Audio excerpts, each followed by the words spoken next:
Welcome, ladies and gentlemen. I'm your host, Linnea Quigley, for Paranormal Truth.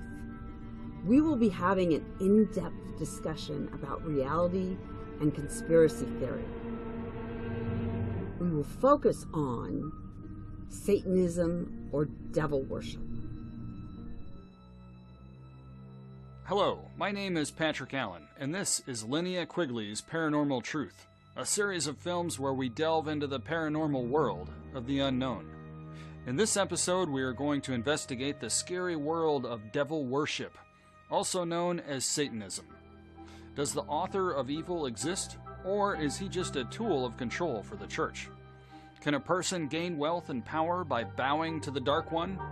And is it worth the cost? Back in the 80s and early 90s, a wave of troubling accusations swept across North America. New and intense scrutiny on the activities of satanic cults. Stories of devil worship and satanic cults corrupting young minds. Unbelievable crime at the hands of satanic cults. There were terrifying tales of secret satanic cults bent on tormenting and corrupting the young. Heavy metal music had hidden satanic messages. Possibly satanic messages on some rock music recordings. And games like Dungeons and Dragons were luring kids to devil worship. And it got even stranger. Allegations of physical and sexual abuse of children at a babysitting service. The dark world of ritualistic child abuse. There's a widely held opinion that what happened at the daycare was the devil's handiwork.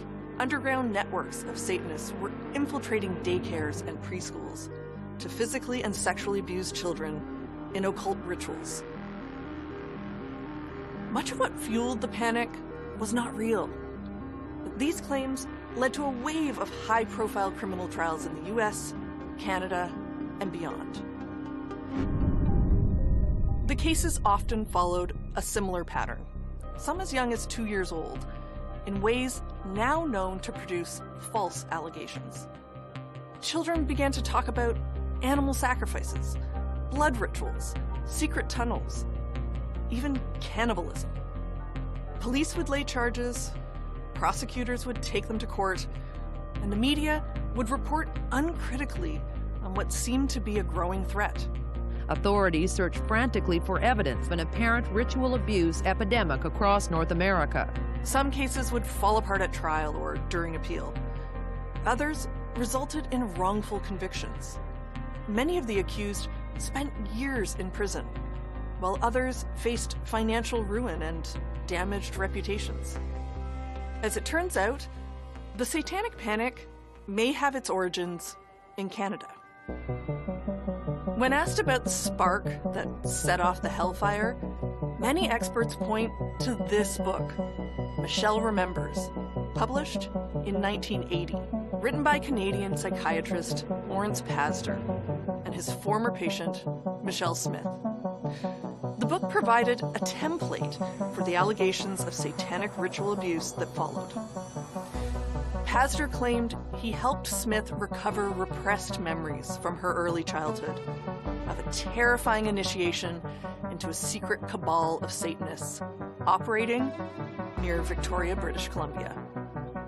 They would put me in cages, they would sacrifice animals, they would have a lot of candles and chanting and bizarre things I had never seen. Did people think this was a fantasy, that you'd made this all up? It was such hocus pocus that it couldn't possibly have happened?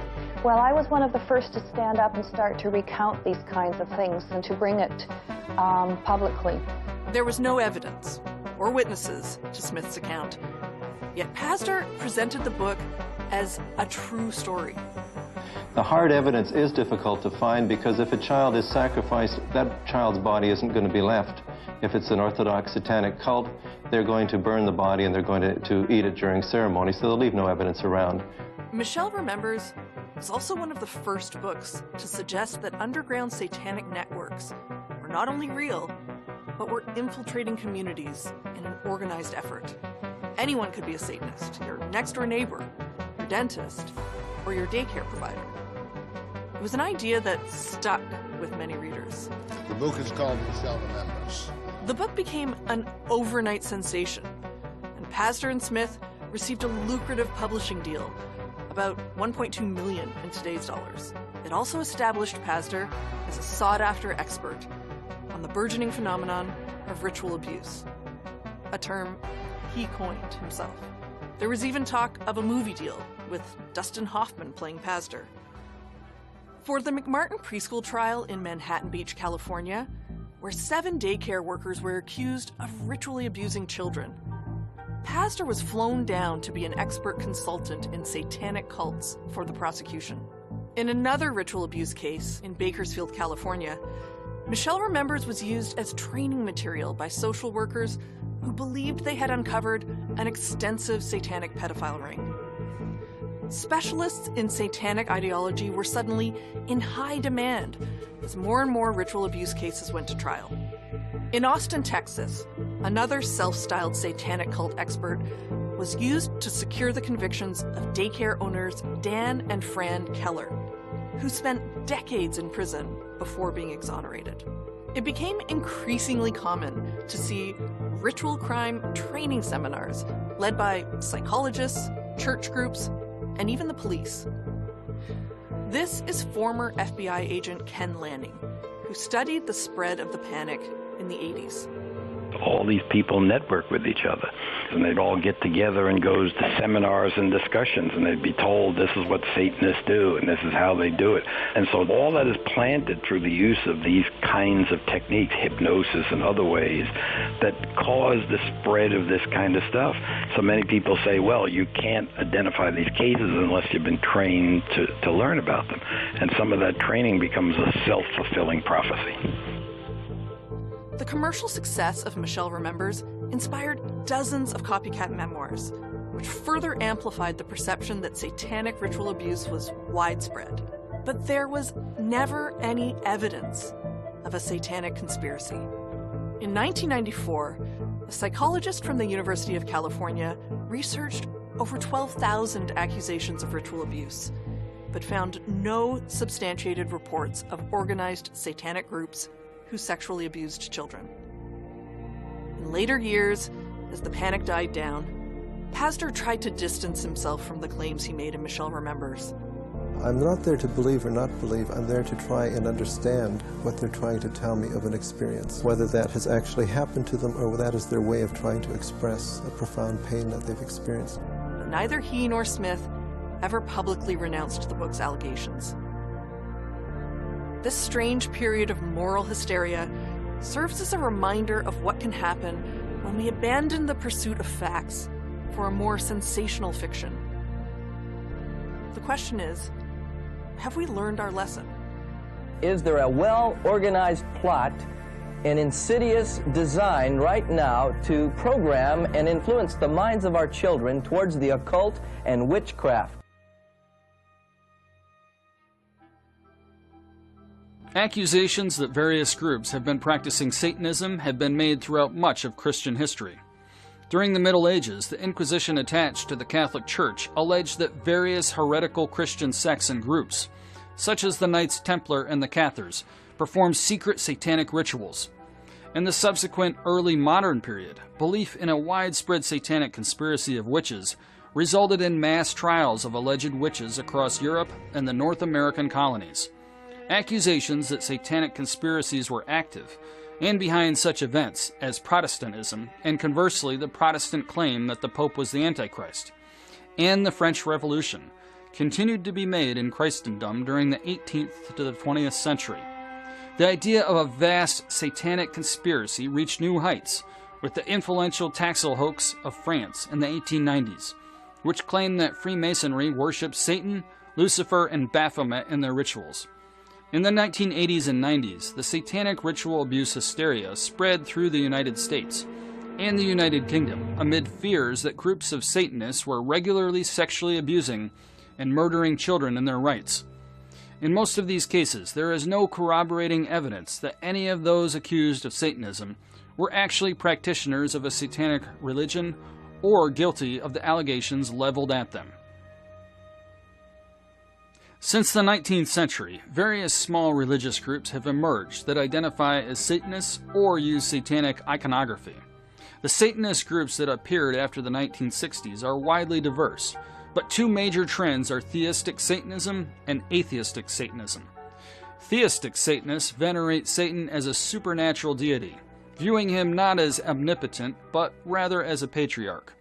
In contrast, atheistic Satanists regard Satan as merely a symbol of certain human traits.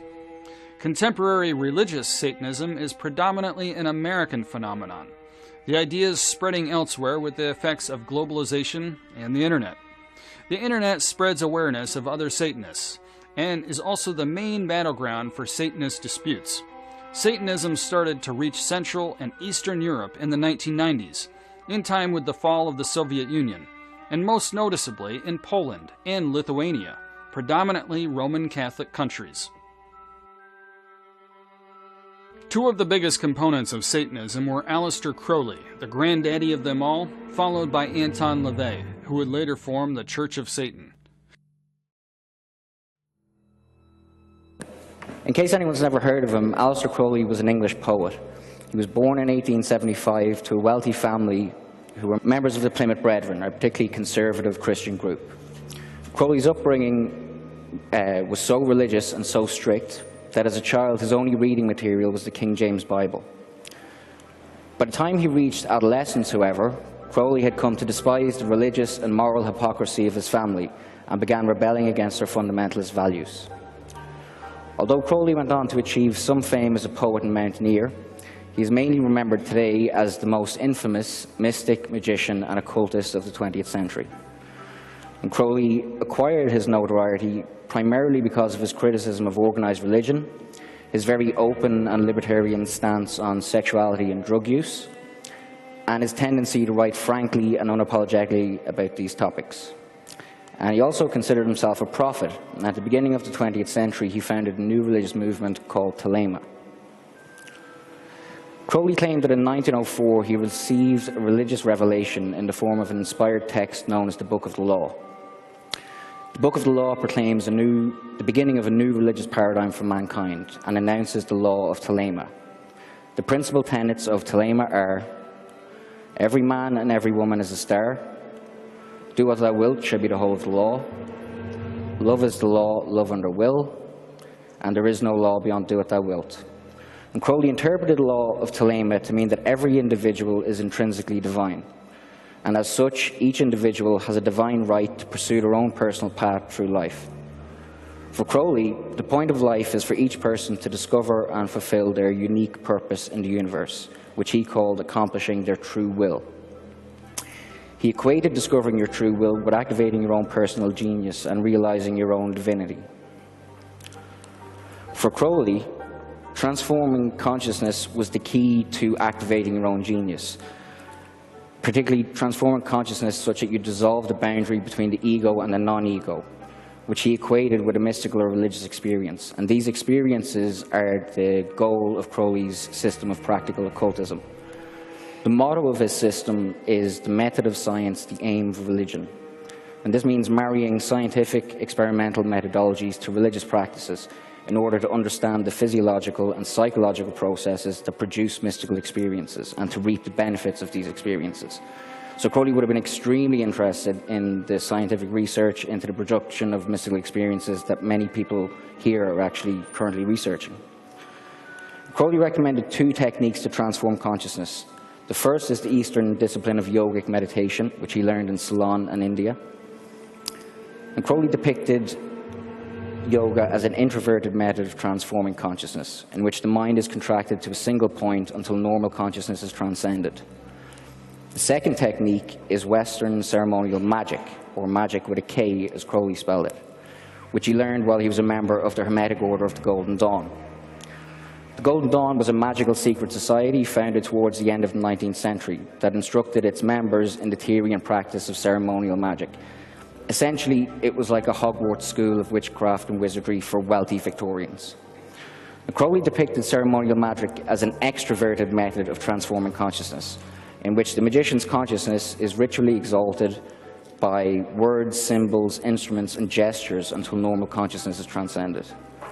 And Crowley also postulated an intrinsic and essential connection between sex, drugs, and religion. For him, the bliss of sex and the intoxicating effects of drugs are analogous to the blissful intoxications of consciousness that accompany religious experiences. And Crowley combined his own meditative and magical practices with a wide variety of drugs, including hashish, cocaine, heroin, morphine, ether, chloroform, and peyote. However, Crowley's practice of ritualistically combining sex and drugs for religious purposes basically earned him a sinister reputation as a black magician. Although he died in relative obscurity at the age of 72 in 1947, Crowley became something of an icon during the 1960s. His philosophy of love and freedom, his progressive views about sexuality and drug use, his interest in exotic spiritual practices were all very much in tune with the atmosphere of the psychedelic 60s. The Beatles, for example, included Crowley's face on the famous cover of their Sgt. Pepper's album. And Dr. Timothy Leary sometimes said that he saw his own work as a continuation of Crowley's.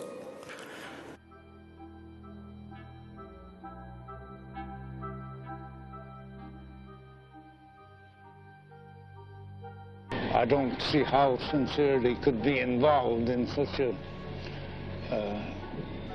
silly so-called religion. He have completely sold himself to the devil. He have no part of God. Everything he do over there is no part of God. Nothing God had anything to do with. It's something he created in his own mind. I think they're nuts. No, they come in, you know, they're nice doctors and lawyers and very prominent people, and then they come in and they turn into completely different people. Anton Xander LaVey was born Howard Stanton LaVey, April 11th in 1930, and died October 29th in 1997. He was an American author, musician, and occultist. He was the founder of the Church of Satan and the religion of LaVeyan Satanism. He authored several books, including the Satanic Bible, the Satanic Rituals, the Satanic Witch, The Devil's Notebook, and Satan Speaks. In addition, he released 3 albums, including the Satanic Mass, Satan Takes a Holiday, and Strange Music. He played a minor on-screen role and served as technical advisor for the 1975 film The Devil's Reign, and served as host and narrator for Nick Bogas' 1989 Mondo film Death Scenes. LaVey was the subject of numerous articles in news media throughout the world, including popular magazines such as Look, McCall's, Newsweek, and Time, and men's magazines. He also appeared on talk shows such as The Joe Pine Show, Donahue, and The Tonight Show, and in 2 feature-length documentaries, Satanist in 1969 and Speak of the Devil, The Canon of Anton LaVey in 1993. 2 official biographies had been written on LaVey, including The Devil's Avenger by Burton H. Wolfe, published in 1974, and The Secret Life of a Satanist by Blanche Barton, published in 1990. And they think of it as an evil kind of philosophy until I begin to discuss the philosophy of Satanism with them from the standpoint of view of being opposed to hypocrisy.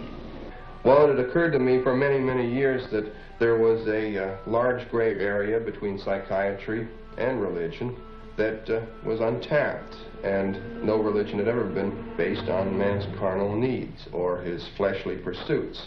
All religions are based on abstinence rather than indulgence, and all religions, therefore, have to be based on fear.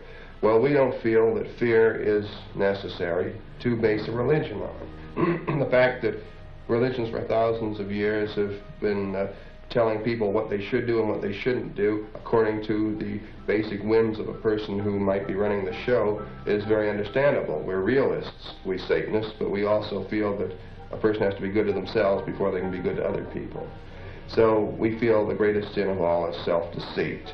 This is a very selfish religion. We believe in greed, we believe in selfishness, we believe in all of the lustful thoughts that motivate man, because this is man's natural feeling.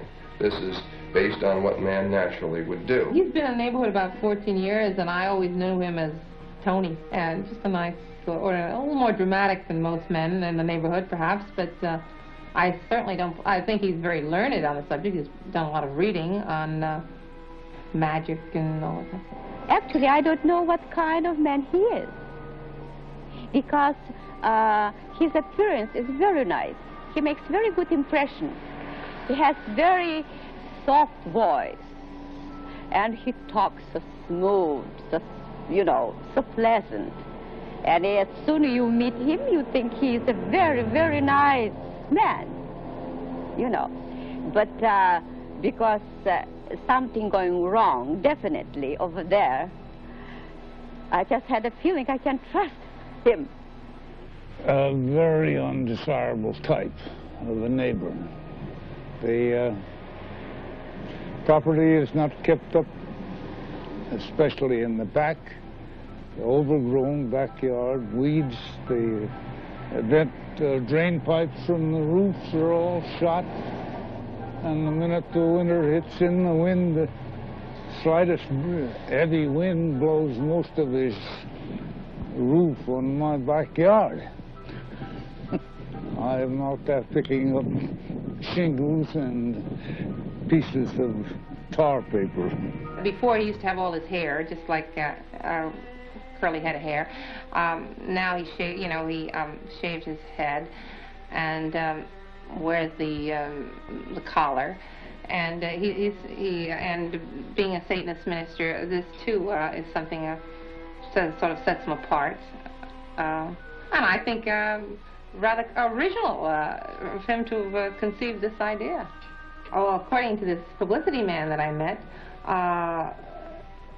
this publicity man and Mr. LaVey came upon the idea that with his owning a lion, the Satanist church would be a wonderful offshoot, and since he did evidently believe in the devil, they hit upon the idea of the Satanist church. It's an attempt. It's an attempt at imitating Orthodox religion, and as an attempt to establish one by forms and ritual. He attempts to establish an actual religion. He has officiated, at least in the newspapers, and there's pictures of it, officiated at one death. And he has officiated at marriages and christenings. We feel guilt is a necessary thing, not necessary that it's practiced at all times, but we're stuck with it. We have it in our collective unconscious. We have a certain amount of feeling of apprehension for things we've done because we're taught from childhood not to do certain things. Any attempt to sort of scrape the psyche clean is only going to make us much more, and certainly much more fraught with frustrations and tensions. So what we've done is just reverse the procedure. Instead of trying to free ourselves, we've taken all these hang-ups, we've turned them into useful situations. If you're going to be a sinner, be the best sinner on the block. If you're going to do something that's naughty, do it. And realize that you're doing something naughty and enjoy it.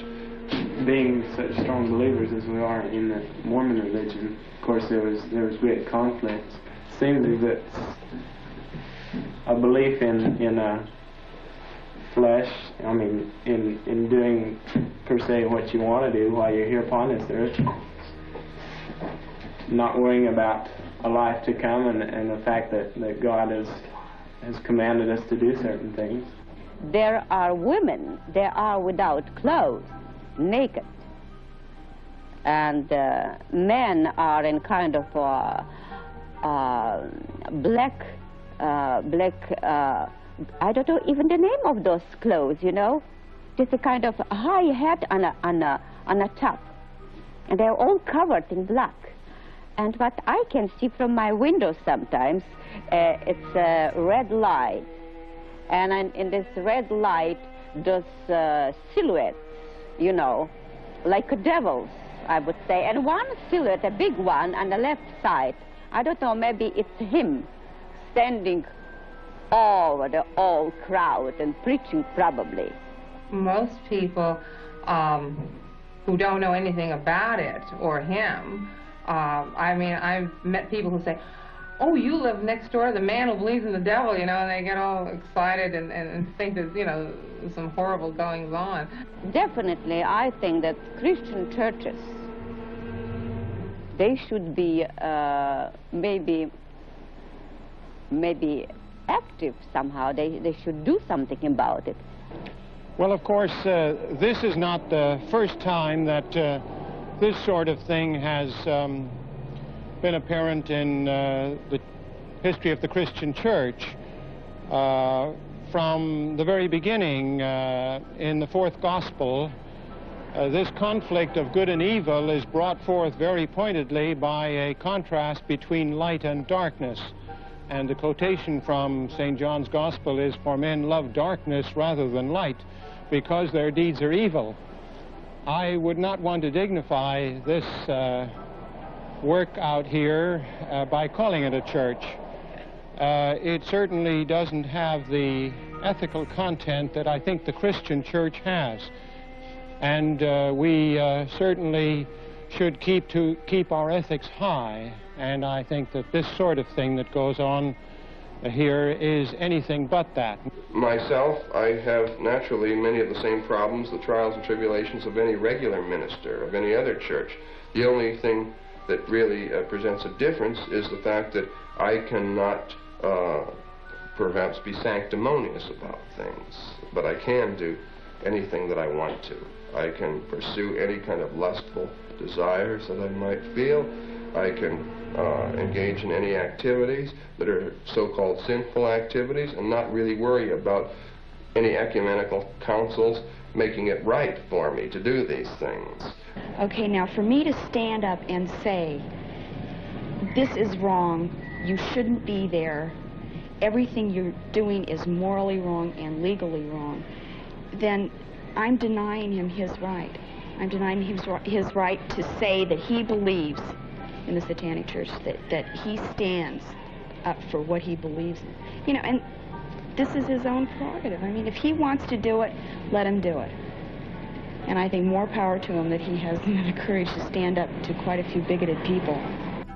So how worried should we be? What do you think?